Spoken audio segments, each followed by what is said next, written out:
Kita sudah sampai kepada bab tempat yang boleh sholat, tempat-tempat yang boleh sholat. Sebelumnya hendaknya salam dan selawat selalu hendaknya tercurah kepada Nabi kita Muhammad SAW serta keluarganya, para sahabatnya, tentu kepada seluruh pengikut setianya. Para ulama telah berijma bahwa sholat di kandang kambing itu boleh, tapi di kandang unta tidak boleh.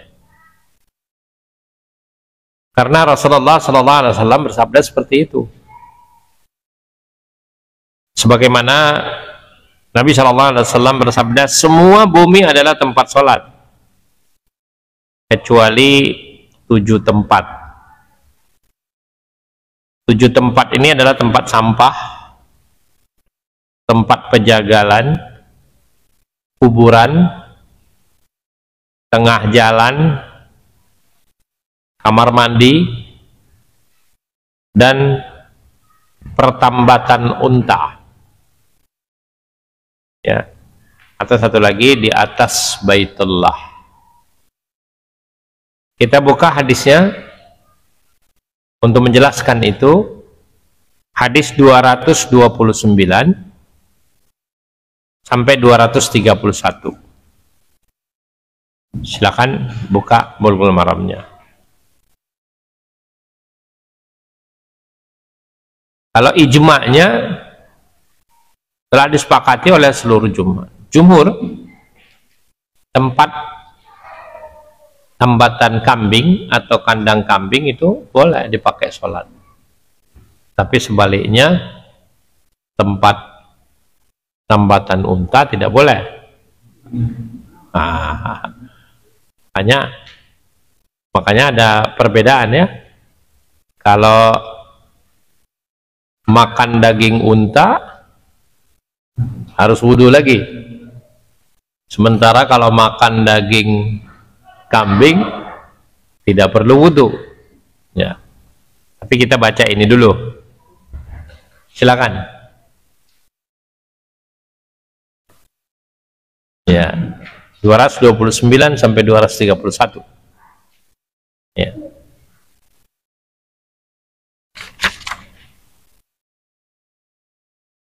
Nomor 229 dari Abi Sa'id Al-Khudri. Iya. Bumi itu seluruhnya adalah masjid, kecuali kuburan dan tempat mandi. Diriwayatkan dia oleh Tirmidzi, tapi dia membaginya. Iya. Kuburan di sini dikecualikan kuburan dan kamar mandi, itu tidak boleh. Terus apa lagi? 235. 230. Dari pembahasan bahwasanya Nabi Sallallahu Alaihi Wasallam melarang seseorang sholat tempat sampah, penjagalan, kuburan dan tengah jalan, tempat mandi, tempat pertambatan unta, dan di atas Baitullah. Jadi kalau sholat di atas Baitullah gimana, ngadep kemana Pak? Kan nggak mungkin ya. Nah, maka 7 tempat ini dilarang. Kemudian yang terakhir nomor 231 dari Abi Tadil Wanawi, dia berkata, saya dengar Rasulullah SAW berkata, jangan kamu sholat menghadap dan jangan duduk di atas. Diriwayatkan oleh Muslim. Iya, sudah selesai. Nah, oleh karena itu yang disepakati itu adalah di tempat kandang kambing boleh, tapi di penambatan unta tidak boleh. Seperti itu pula kalau makan daging unta harus wudhu ya. Terakhir saya sudah pernah juga share masalah ini, nanti dilihat-lihat lagi ya. Tapi kalau makan daging kambing tidak perlu wudhu, tidak batal wudhu. Nah, ini dijelaskan dalam hadis 81, masih dalam bab pembatal wudhu.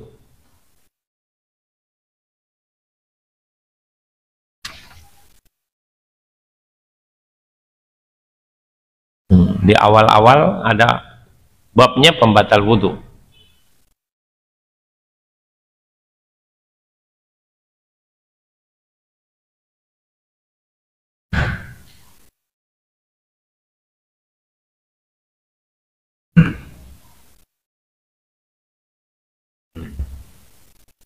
Silakan. Hadis Ibnu nomor 81. Dari Jabir bin Samurah bahwa seorang laki-laki bertanya kepada Nabi SAW, jika saya berwudu lantaran memakan daging kambing, sabdanya, dan kau mau? Dia bertanya. Jika saya berwudu lantaran memakan daging unta, sabdanya, mesti. Dikeluarkan dia oleh Muslim. Terangan. Satu, di keterangan hadis ke-79 telah saya sebut bahwa Quran membatalkan lantaran dua perkara. A. Datang dari tempat buang air. B. Bersekutu. Darah kencing, keluar darah, keluar mandi, keluar angin dapat dimasukkan ke dalam perkataan. Datang dari tempat buang air. Adapun memakan daging unta membatalkan wudu itu. Quran tidak ambil sikap. Ya, Quran tidak ya. Adapun memakan daging unta membatalkan wudu itu tak dapat dimasukkan di situ. Oleh yang demikian, sebaik-baik jalan ialah kita gunakan tariqatul jam'i, yakni cara memakai dua-dua keterangan. Yaitu kita berkata, kalau sudah makan daging unta, kalau hendak salat lebih baik kita berwudu, tidak wajib. Dua, hadis ini menunjukkan bahwa orang yang sudah ada wudu boleh berwudu jika ia mau. Jadi kesimpulannya lebih baik wudu. Karena hadisnya sekalipun memang Quran tidak menjelaskan apa-apa tentang ini, tapi Rasulullah SAW telah menjelaskan dengan hadis yang sahih Muslim. Nah, bagaimana untuk mengambil jalan tengah daripada urusan itu? Maka sebaik-baik perkataan adalah sebaiknya kita wudu lagi kalau sudah habis makan daging unta.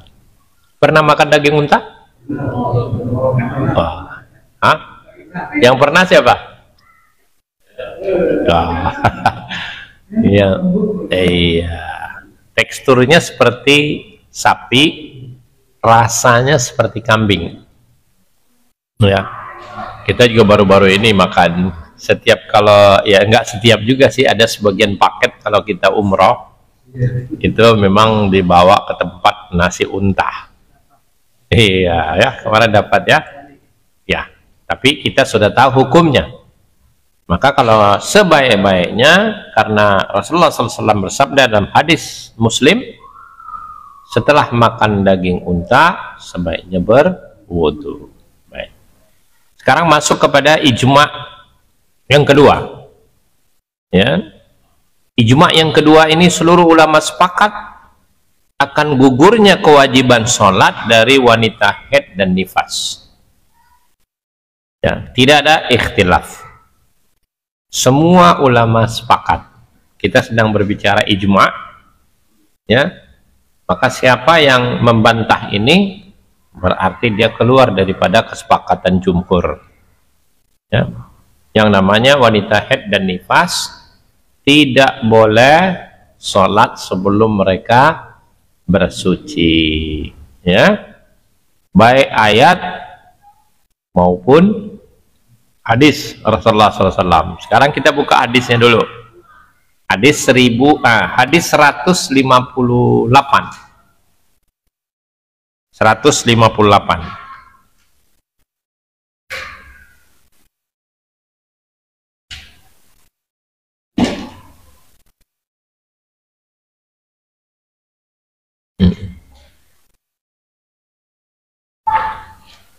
Cuma nanti ada kalau sholat tidak diqadha, kalau saum mesti diqadha, tapi sama-sama haram untuk melakukan. Wanita haid dan nifas tidak boleh, ya, tidak boleh sholat dan tidak boleh saum. Silakan baca. Hadis Ibnu Muharram nomor 158. Dari Abi Sa'id Al-Khudri berkata, telah bersabda Rasulullah SAW, "Apakah perempuan itu apabila berakhir tidak sholat dan tidak saum?" Iya. Keterangan.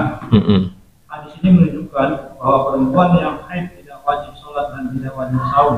Iya. Tapi menurut hadis lain, hadis bahwa saum itu wajib dia qadha, sholat tidak. Iya. Ini menjadi kesepakatan, Pak. Di sini kesepakatan yang ketiga itu adalah jumhur atau mayoritas sepakat bahwa wanita haid tidak wajib qadha sholat, ya, tapi mereka wajib untuk mengqadha puasa.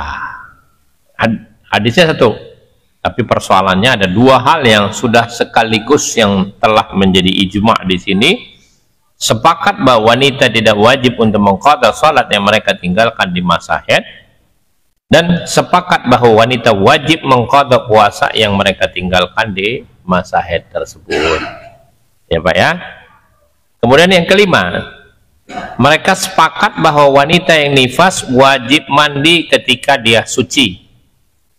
Nah, yang namanya wanita nifas kedudukannya sama seperti wanita haid, cuma masanya lebih panjang. Ya, oleh karena itu di sini dijelaskan batas maksimal nifas itu 40 hari.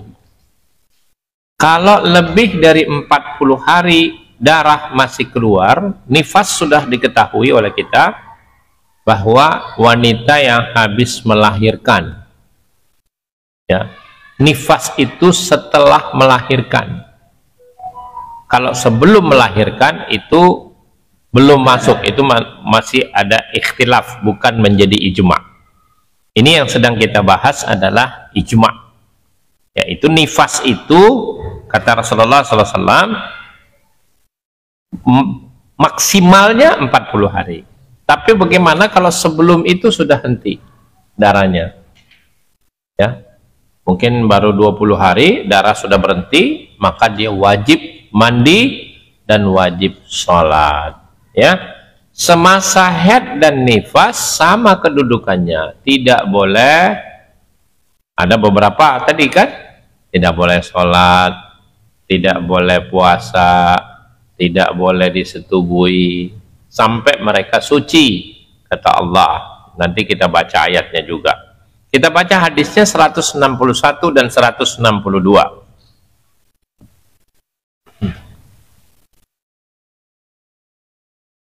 Atau wanita haid tidak boleh tawaf di Baitullah, asal hukumnya tidak boleh tawaf, ya. Tapi nanti ada hukum-hukum darurat yang kemudian ada ijtihad para ulama tentang hal itu. Tapi ini secara umum dulu kita bicarakan. Ya, coba kita baca hadis 161 dan 162.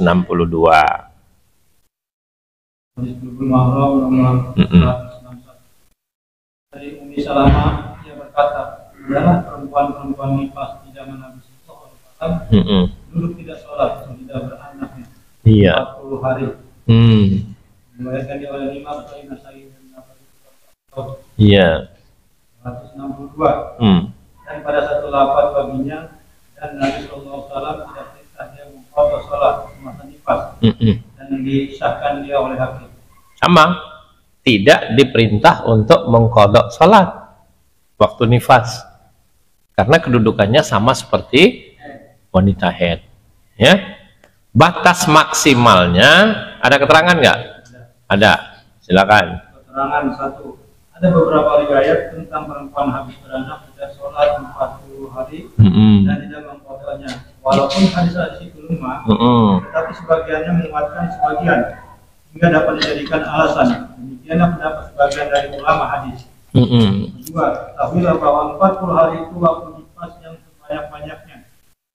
Adapun perempuan yang tidak berdarah nifas wajib sholat dan saum, dan perempuan nifasnya berhenti sebelum 40 hari itu pun wajib sholat dan saum dari mulai waktu berhentinya. Iya, tapi berhentinya harus mandi dulu, ya. Karena mandi itu sendiri adalah di sini menjadi ijma, wajib mandi suci namanya, ya. Mandi wajib. Ya, saya rasa kalau mandi wajib ini kalau tidak ada dalam 3 hal, ya. Kita sebut mandi wajib yang benar-benar wajib. Pertama adalah wanita yang berhenti dari haid dan nifas. Kedua, ini yang wajib loh. Iya, yang ketiga adalah junub. Ya, cuma 3. Lain semua sunnah. Ya, dan tidak menjadi ijma. Oleh karena itu, tentang mandi Jumat, sebagian ulama mengatakan wajib, sebagian ulama mengatakan sunnah, maka tidak menjadi ijma. Ini kan kita sedang bahas kitab-kitab ijma ya.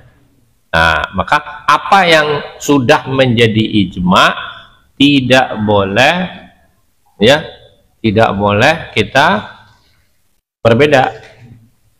Tapi kalau perkataan awal kan sudah kita selipkan ya. Tidak ada pengingkaran dalam ijma, ada pengingkaran dalam ya, berbeda ya, beda kalimatnya. Tidak ada pengingkaran di dalam ikhtilaf, tapi ada pengingkaran dalam ijma. Jadi kalau seperti ini nih, semua ulama sudah sepakat, nggak boleh kita ingkari, Pak.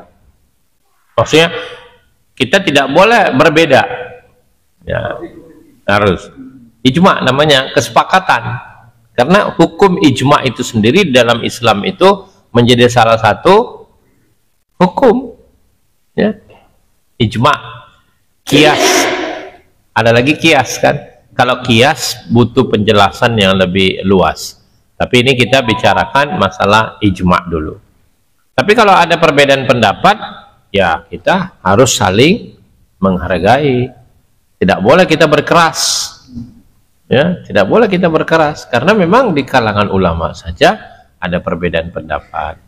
Oleh karena itu kita kembali kepada masalah ijma tadi, batas akhirnya 40 hari. Tapi kalau sebelum 40 hari dia sudah berhenti, maka wajib dia mandi, dan wajib dia sholat, dan wajib dia saum.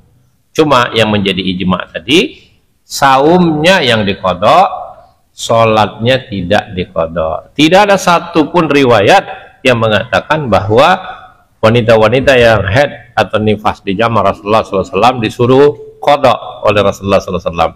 Jadi tidak ada qadha sholat, yang ada cuma qadha saum. Ya, baik. Bagaimana tentang wanita haid tersebut? Sudah kita bahas, ya. Yang menjadi ikhtilaf di kalangan ulama tentang masuk masjid, ya, tentang tawaf dalam keadaan haid. Ini semua sudah menjadi ikhtilaf sekarang. Tidak bisa kita katakan jadi ijma, ya. Dan tidak boleh disetubui.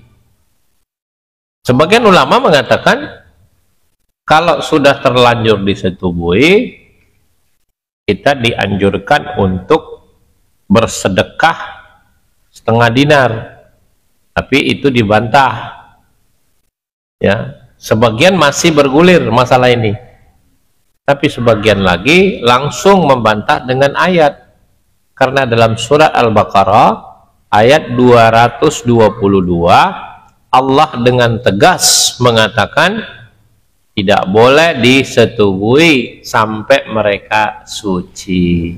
Suci ini ditandai mesti dengan mandi besar. Ya, kalau kita bilang mandi besar, ya, ini terkenal bahasanya. Mandi wajib itu dikenal di kalangan masyarakat kita ya, mandi besar. Ya, kalau mandi kecil jebar-jebur.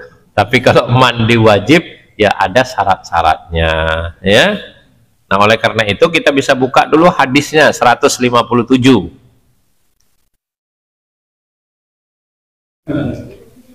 Kemudian baru ayatnya.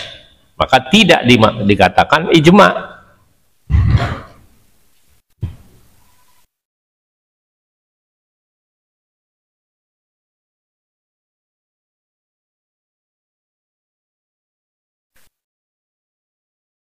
Silakan. Di sebelum Muharram nomor 157.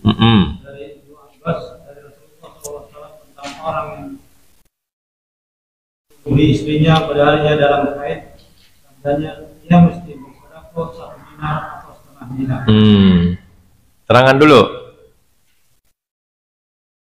Nah, di sini tidak sah dan tidak pihak hadis dalam hal tersebut. Dua, bercampur dengan istri yang di dalam haid menurut ayat 222 Al-Baqarah haram. Baru kita baca surat dulu 2. Surat Al-Baqarah ayat 222. Maka hadis dan ayat harus sinkron. Kalau tidak, berarti yang dimenangkan ya ayat tentunya, karena ayat ini dengan tegas mengatakan tidak boleh sampai mereka suci. Nah, hadis tadi mengatakan kalau sudah terlanjur boleh bersedekah dengan 1 atau setengah dinar tadi. Nah, silakan. Lagipun hadisnya bermasalah. Baca surat Al-Baqarah ayat 222. Surat Al-Baqarah ayat 222. Mereka bertanya kepadamu tentang haid. Katakanlah, haid itu adalah kotoran. Oleh sebab itu hendaknya kamu jauhkan diri dari wanita di waktu haid. Dan janganlah kamu mendekati mereka.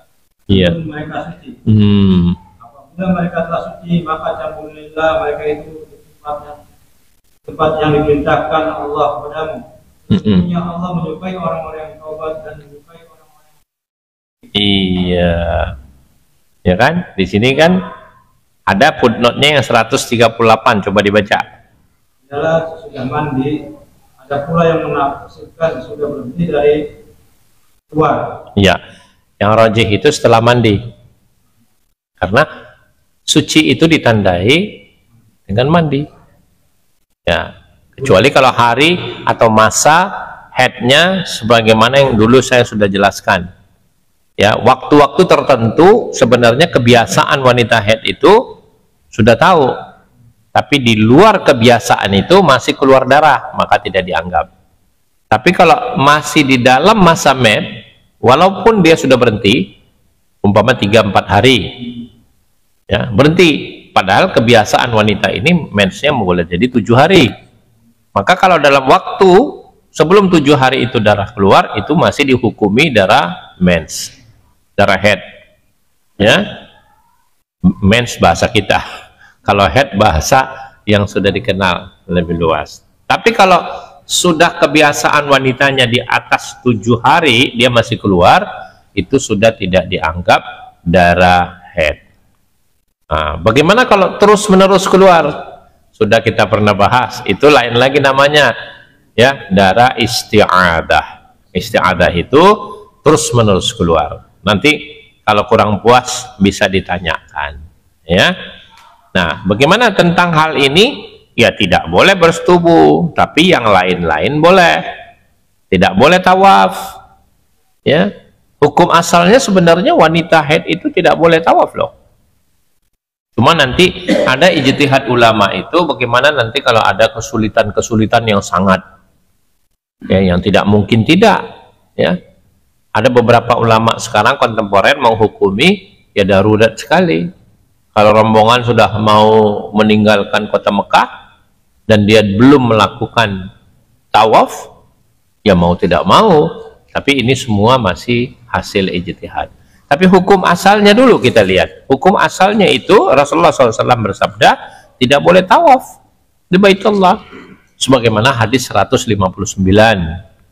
Ya, coba kita buka dulu dari hadis 155, 156 dulu. Nah, bagaimana yang lain boleh nggak? Jangan sampai nanti seperti Yahudi. Yahudi itu kalau istrinya sedang haid benar-benar dijauhi, tidak mau makan bersama. Nah, maka Rasulullah SAW membantah itu. Sebenarnya wanita haid itu bukan najis, ya, tidak perlu dijauhi. Ini kebiasaan Yahudi. Nah, jadi semua boleh kecuali bersetubuh pada tempat itu tadi, ya. Nah, semua boleh itu seperti apa? Nah, mau nggak mau kita harus buka dalil, ya, bukan katanya. Kalau katanya nanti susah, ya, tidak ada standar nantinya. Tapi kalau kita sudah kembali kepada dalil, maka kita ada standar, ya, untuk beramal. Jadi tidak ragu. Ya, kita bisa buka tadi 155, 156, catat dulu ya. Kemudian 160, 159 dan 160. Berarti coba kita baca dulu. Yang sebagian udah kita baca tadi. Sekarang baca 155, 156.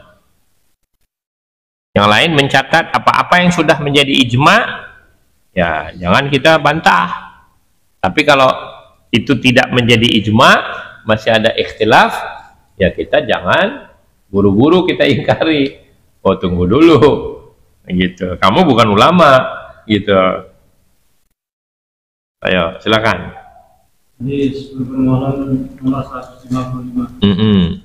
Dari Anas bahwasanya kaum Yahudi apabila di antara mereka berhaid, mereka tidak makan bersama-sama. Maka sabda Nabi SAW melakukan segala sesuatu. Ya. Nomor 156. Dari Aisyah ia berkata, pernah Rasulullah SAW menunjukkan berhaid saja. Lalu ia sentuhkan badannya dengan badan saya padahal saya haid. Mengerti kan? Hal itu sudah dimengerti oleh kita ya. Jadi yang ditutupi adalah kemaluannya. Yang lain boleh, badan boleh bersentuh. Ya, apa yang diinginkan oleh laki-laki saya rasa kita sudah tahu. Yang penting tidak bertemu dua kemaluan tadi. Ya, kecuali itu boleh. Jadi nggak perlu dijauhi, nggak perlu pisah tidur. Apalagi Yahudi bikin aturan lain, mereka nggak mau makan bersama. Ya, anggap wanita ini sedang benar-benar lagi kotor ya, masya Allah. Ini Yahudi, ini kebiasaan Yahudi. Nah, makanya Rasulullah SAW dalam riwayat lain nanti pernah sengaja ketika Aisyah radhiyallahu anha sedang haid, beliau tidur di pahanya atau di ininya. Ini semua boleh. Silakan, itu dulu keterangannya. Ya, 160-nya nanti baru kita baca. Ya. Riwayat ini memberi arti bahwa seorang boleh lakukan terhadap yang di dalam haid semua yang suami halal melakukan kepada istrinya kecuali bersetubuh. Nah, betul.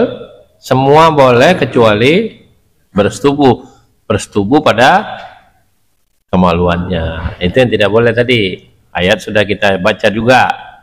Sekarang yang 160-nya. Ada keterangan lain nggak tadi? Tidak. Oke, 160 kita baca dulu. Nomor 160 dari Mu'adz bin Jabal bahwasanya ia bertanya Salam. Apa yang halal bagi seorang laki-laki terhadap perempuannya padahal dia sedang berhaid?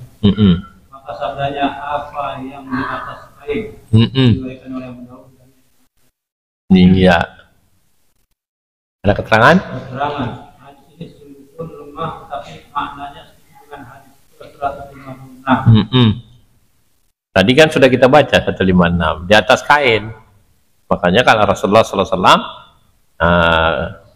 istri sedang haid, ya beliau menyentuhkan badan, tidak apa-apa ya. Kemudian yang tidak boleh tawaf 159-nya ada di tengah-tengah itu hadisnya. Hadis nomor 159. Dari Aisyah yang berkata, tatkala kami sampai di sana, maka Nabi SAW bersabda, janganlah semua yang semestinya dikerjakan oleh yang berhaji, tapi tidak boleh engkau tawaf di Baitullah hingga engkau suci. Nah, hukum asalnya Pak, tidak boleh tawaf sebelum suci. Tapi adapun ijtihad, sekarang ini hukum darurat Pak.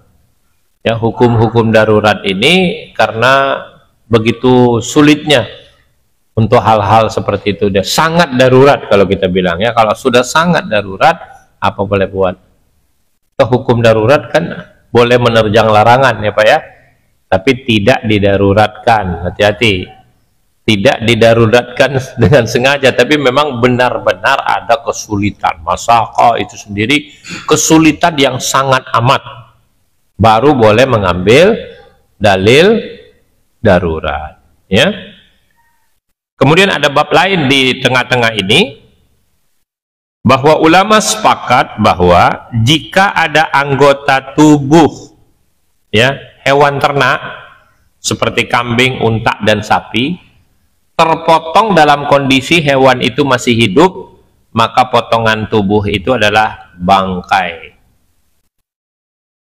Jadi masih hidup hewannya, entah kambingnya, entah sapinya, ya kan, entah unta. Mungkin kalau disembelih kebanyakan, diambil aja sebagian. Haram itu, tetap tidak boleh, karena itu sudah dianggap bangkai. Kenapa? Karena harus melalui sesembelihan.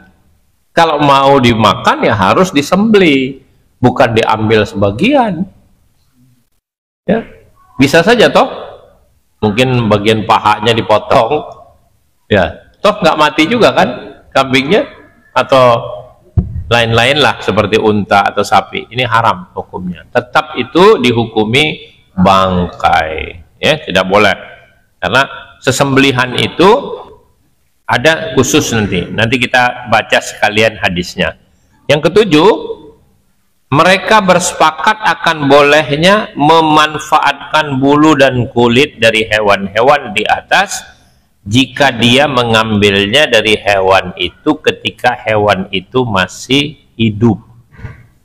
Ya, mereka bersepakat akan bolehnya memanfaatkan bulu, ya, dari kulit-kulit. Ya seperti kan kulit domba kan itu dibikin ini halal, nggak masalah, boleh, ya, tidak perlu disembelih kalau itu, karena yang mau diambil adalah bulunya, ya. Nah, jika mengambil dari hewan itu ketika hewan itu masih hidup, maka tidak apa-apa. Tapi kalau yang namanya tadi dagingnya mau dimanfaatkan, apalagi kalau kulit mau jual kulit, bagaimana mungkin hewan yang diambil kulitnya sementara hewannya masih hidup? Kan nggak mungkin juga, Pak, ya, kan harus disembelih dulu, ya. Nah, maka kalau dalam sesembelihan ini kita kembali baca beberapa hadis. Ini kan sebentar lagi mau mau apa? Idul Adha, mau Idul Kurban maksud saya. Nah, kalau dalam hal Idul Kurban ini ya hati-hati. Nah, seperti sesembelihan, kita bisa buka dalam bab sesembelihan, ya.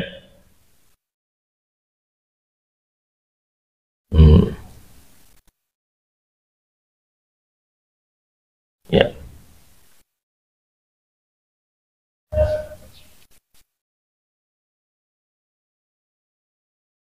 Tentang bagaimana kalau memang dengan tombak, boleh nggak kalau umpama lari nih, binatang sesembelihannya lepas, nah pada saat itu tidak apa-apa, tidak disembelih juga tidak, yang penting terkena benda yang tajamnya kan, ya. Kalau sekarang ya ditembak kali ya, Pak, ya, boleh, ditombak boleh, dipanah boleh, walaupun tidak disembelih, karena hal-hal ini sudah dinyatakan boleh, karena memang dulu juga ada yang namanya dengan berburu, ya, ada berburu. Coba kita bisa buka hadisnya 1359, karena ini ada satu bab di sini. 1359.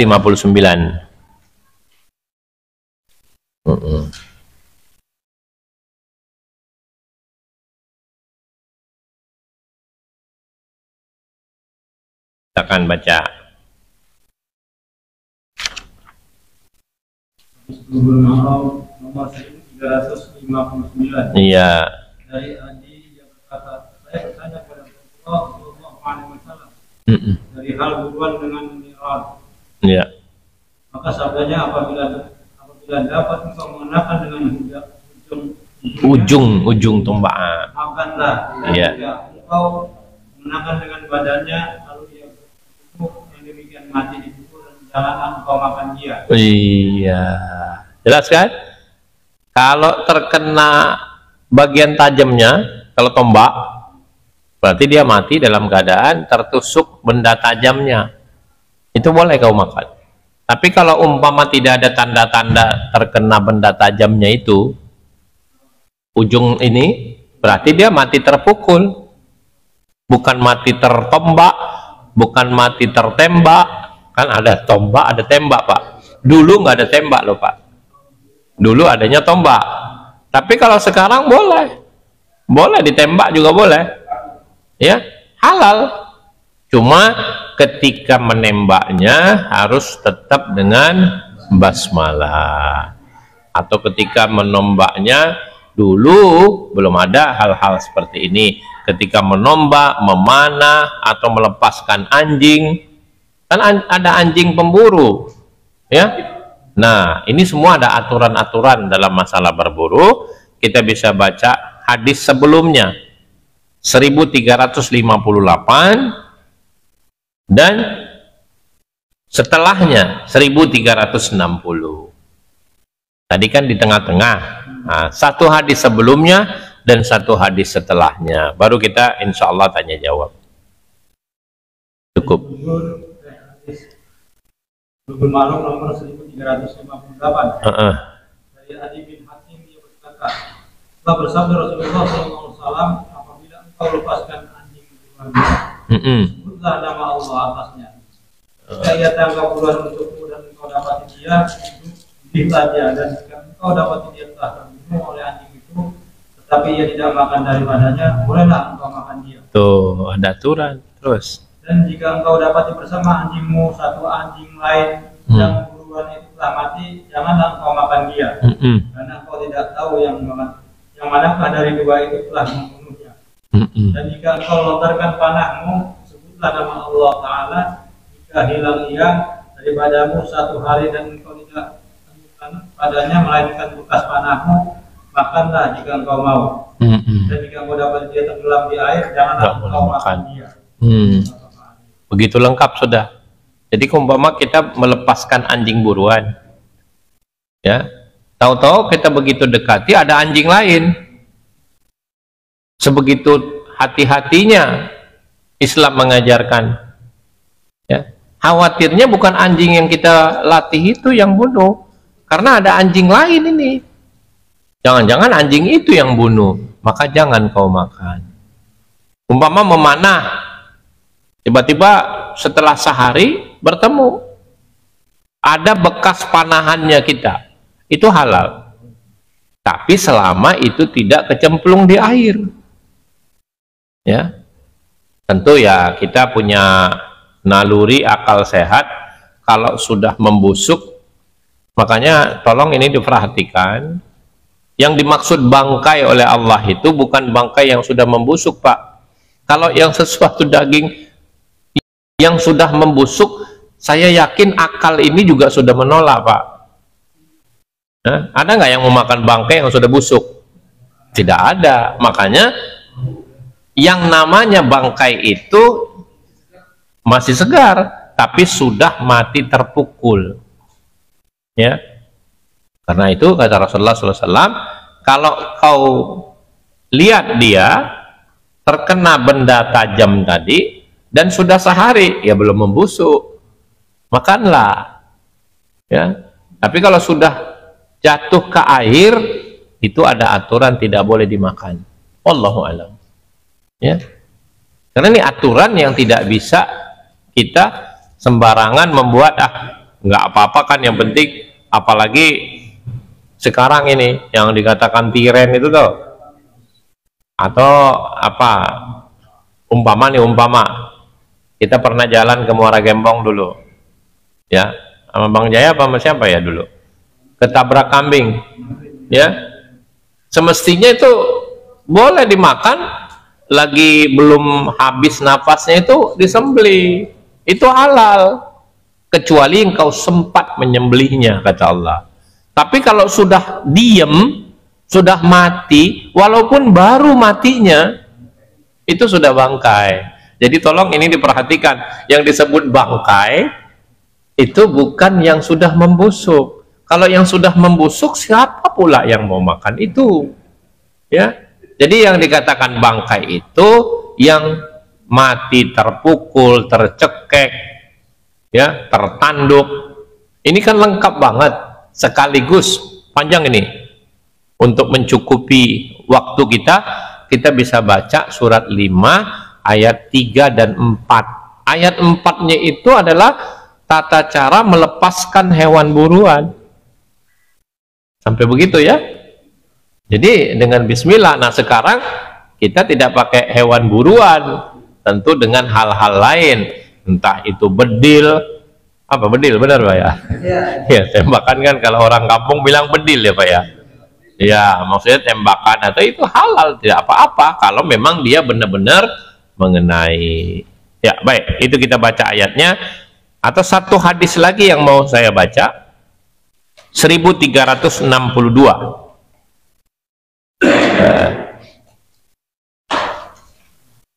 1362. Dengan melempar itu tidak boleh. Coba. Hadis Bulughul Maram 1362. Ya. Dari Abdullah bin Mubarak bahwasanya Rasulullah SAW melarang melempar dan bersabda, sesungguhnya batu lemparan itu tidak bisa menyebabkan dan tidak bisa menyakiti musuh, tapi ia bisa pecahkan gigi dan membutakan mata. Iya. Gimana kalau kita timpuk? Nggak boleh. Nggak boleh. Karena dia mati terpukul. Ya. Bambak ke batu gitu Pak ya. Nggak boleh. Tidak boleh. Dengan sendirinya tidak boleh. Nah nanti kecuali kau sempat menyembelinya, itu kan ayat. Nah, makanya kita sisahkan dulu ayat ini. Kita baca hadis 1366. Iya. Nomor 1366. Jabir bin Abdullah yang berkata, Rasulullah SAW melarang menyembelih binatang sama. Iya. Apa itu? Ada kata itu footnote-nya atau apa? Hah? Tahan lalu melontar. Melontar. Udah ditanya kan? Melontar itu di mana Pak? Iya. Kayak kecapel lah apalah namanya. Mati terpukul itu Pak. Nggak boleh dimakan. Haram. Ya walaupun dipegang masih hangat ya. Tapi itu sudah mati. Haram, tidak boleh dimakan. Nah inilah semua dijelaskan oleh Allah. Hanya satu ayat ini dalam Al-Quran yang menjelaskan selengkap itu, yaitu dalam surat Al-Ma'idah ayat yang ketiga.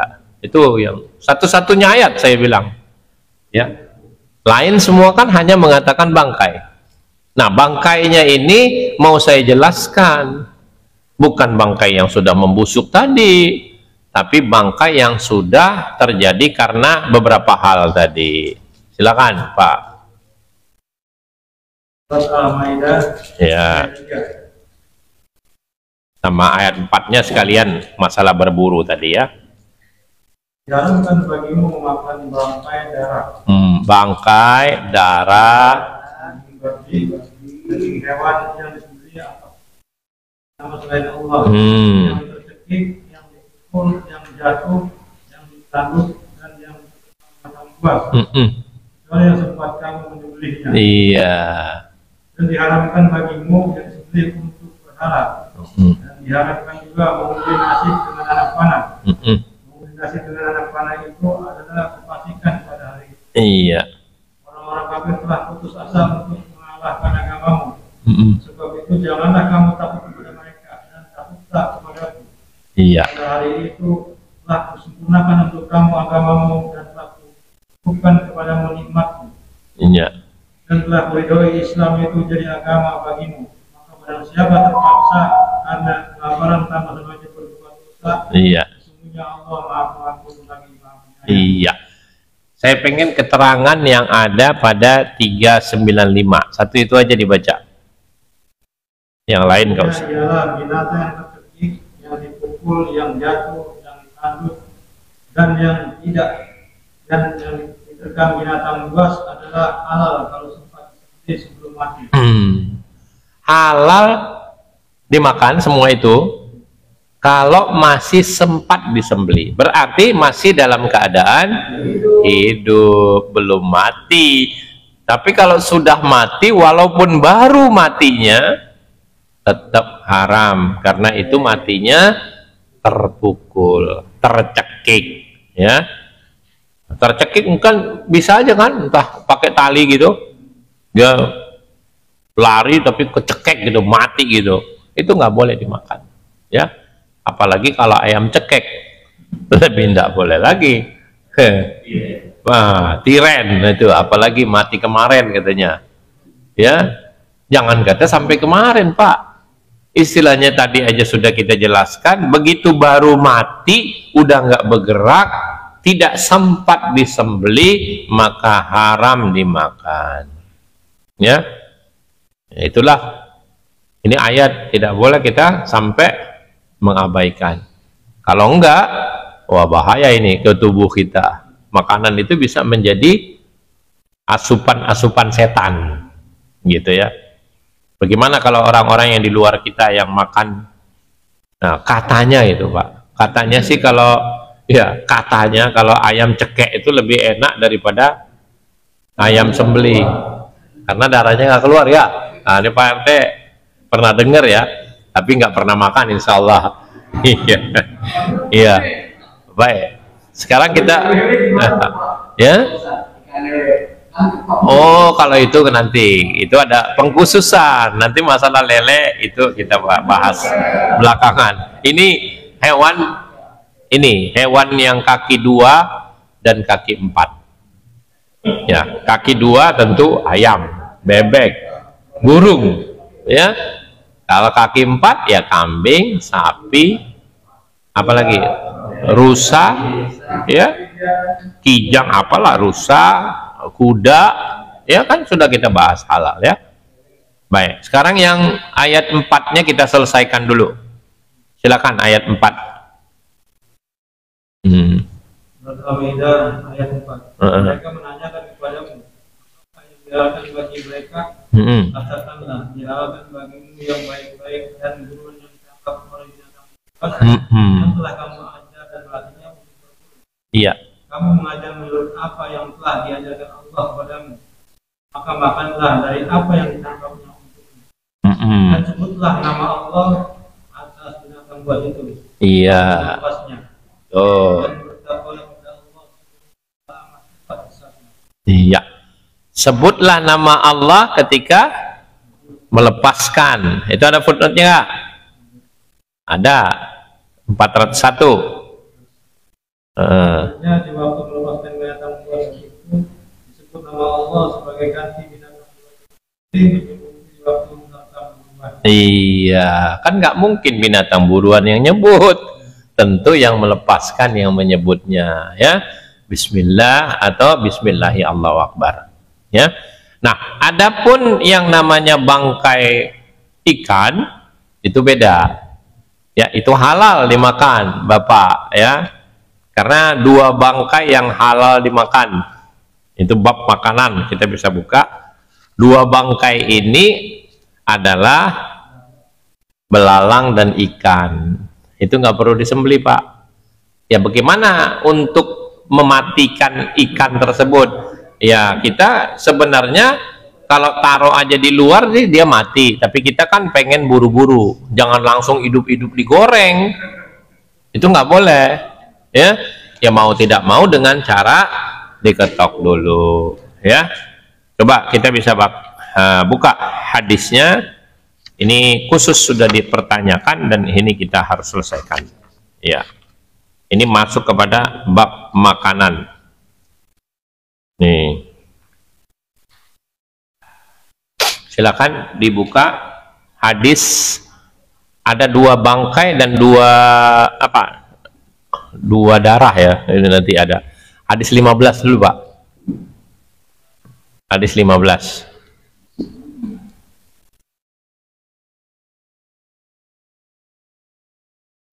Ya.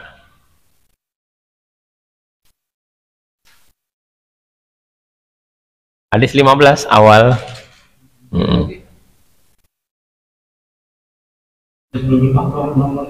Iya. Dari Ibnu Umar berkata, Sallam. telah dihalalkan untuk kita 2 bangkai dan 2 darah. Adapun 2 bangkai itu ialah belalang dan ikan. Adapun dua darah itu ialah hati dan jantung. Iya, dan apa-apa yang tidak tersebut, bukan hati dan jantung saja. Di situ ada limpa, ada paru, itu semua halal dimakan. Ya, nah, karena bukan hanya ini aja kan, ada jantung, ada paru, ada limpa, apalagi. Pokoknya dalam isi perut kan banyak ya Pak ya, itu semua halal dimakan ya. Nah, dua bangkai tadi adalah bangkai ikan dan belalang, itu halal ya. Kemudian hadis 1347, ini ada pada bab yang lain tapi jauh ininya.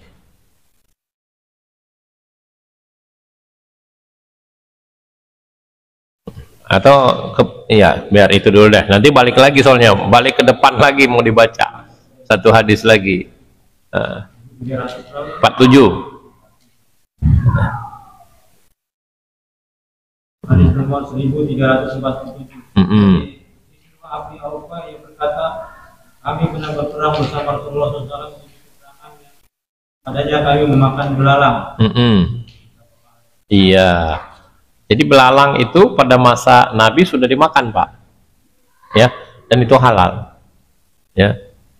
Bahkan di sebagian daerah ada namanya apa, peyek belalang ya, banyak ya, Allah ya, yang bahasanya ya.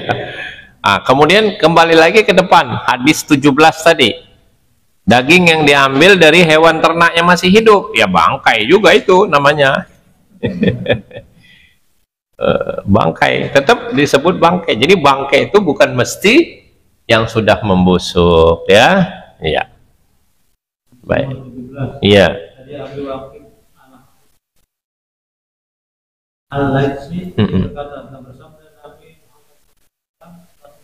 Batu yang dipotong dari binatang padahal ia masih hidup.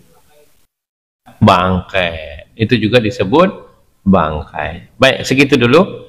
Sini sudah pas jamnya, kita tinggal sisakan waktu untuk tanya jawab. Silakan, Bapak sudah saya jawab tadi Pak RT ya. Jadi kalau ikan nggak apa-apa. Iya, baik. Jadi bukan termasuk penyiksaan. Bukan. Kalau penyiksaan digoreng hidup-hidup, itu tidak boleh. Iya, itu tidak boleh ya. Iya. Tapi memang caranya demikian, ya, supaya dia mati dengan sempurna dulu. Karena dia tidak punya leher untuk disembelih, ya, belalang juga tidak punya leher untuk disembelih. Ya sudah, mati dengan cara bagaimana mau dimatikannya, asal jangan dengan langsung digoreng, itu tidak boleh, kan masih hidup ya. Nah, ada beberapa cara untuk mematikan binatang itu, salah satunya memang sekarang sudah dibenarkan diketok, ya, karena dia cepat matinya. Kalau enggak ada lama Pak, itu ada juga yang namanya lele ya, lele itu lama loh matinya kalau enggak ini, dan ikan-ikan lain mungkin yang masih hidup ya. Wallahu a'lam. Silakan yang lain,